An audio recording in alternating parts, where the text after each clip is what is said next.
तुरुंगात राहायला पैसे लागतात का हो?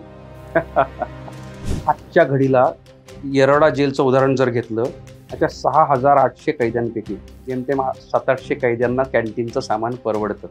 की आजच्या घडीला Nariman point per square foot rate जास्त आहे का जेलमध्ये? तर मी म्हणेन जेलमध्ये. दारूमध्ये 2 प्रकारचे लोक असतात, की एक पिणारे आणि दुसरे म्हणजे चालणारे. म्हणजे तुम्ही दारू पिता का नाही पित, पण तुम्हाला दारू चालते का? चालते. पण दरवर्षी महाराष्ट्राच्या जेलमध्ये 10 कोटी रुपयाचे तंबाखूचे पदार्थ विकले जातात. मी एकाही कैद्याचं नाव खरं लिहिलं नाही. ही घटना कुठं घडली, काय घडली, कसं घडली याच्याबद्दल मी कधीच कोणाला, कारण मला कोणाला अडचणी आणायचं नाही आहे. आणि विशेषतः माझ्या कैदी मित्रांना. कैदी मित्र? हा, म्हणजे कारण ते माझे मित्र होते ना. त्यांनी मला 14 महिने सांभाळलंय.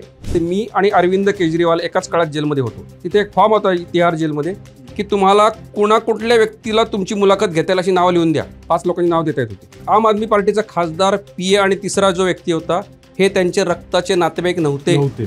तिहार जेल ऑफिशियली अलाउड करतं. येरवडा जेलमध्ये नाही. 1 वर्ष जर ओपन जेलमध्ये काढलं तर त्यांनी 2 वर्ष 1 महिना काढला समजलं. ओ पोलीस काय करतात, चोरीतला एक आरोपी पकडला तर काय होतं, जुन्या केसेस अनेक राहिलेले असतात, ते जुन्या चोऱ्या पण यांनीच केल्या म्हणून ठोकून देतात. एखादा माणूस तुरुंगात गेला तर त्याचा जामीन करायला त्याचे आईवडील कोर्टाच्या खेट्या मारत राहतात. पोरगा आतमध्ये जेलमध्ये मित्र करत बोंबलत फिरत. हिंदू मुस्लिम रायट झाल्या तर अपोजिट टोळ्या पण एकत्र येतात. येरवडा जेलमध्ये ब्रिटिशांनी 1874 साली बांधलेल्या इमारती आणि नंतरच्या काळात महाराष्ट्राच्या शासनाने बांधलेल्या काही इमारती यामध्ये जर दर्जाची स्थापत्यशास्त्राची तुलना केली तर सध्याची ज्या बराकी बांधल्या त्या अत्यंत सुमार दर्जाच्या.